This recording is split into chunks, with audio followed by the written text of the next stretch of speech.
করে দেন। আদম আলাইহিস সালাম বলবেন আমার সাহস নাই। নূহ আলাইহিস সালামকে অনুরোধ করবে, তিনি বলবেন আমার সাহস নাই।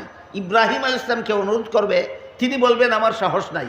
মুসা আলাইহিস সালামকে অনুরোধ করবে, তিনি বলবেন আমার সাহস নাই। ঈসা আলাইহিস সালামকে অনুরোধ করবে, তিনিও বলবেন আমার সাহস নাই। কেন সাহস নাই? এক একজনে এক একটা কারণ দর্শাবেন।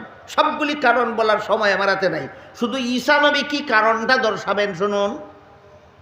হাসরের মাঠের মানুষ যখন হযরত ঈসা আলাইহিস সালামকে অনুরোধ করবে যে আমাদের যারা জান্নাতে যাওয়ার যাবে, যারা জাহান্নামে যাওয়ার যাবে, হিসাব নিকাশটা সমাধা করে দেওয়ার জন্য আপনি আল্লাহর কাছে সুপারিশ করে দিন, তখন ঈসা আলাইহিস সালাম হাসরের মাঠের মানুষকে দুটি কথা বলবেন। এক নম্বর কথা বলবেন যে আমারও সাহস নাই আজকে তোমাদের হিসাব শুরু করার জন্য আল্লাহর কাছে সুপারিশ করার। কারণ কি?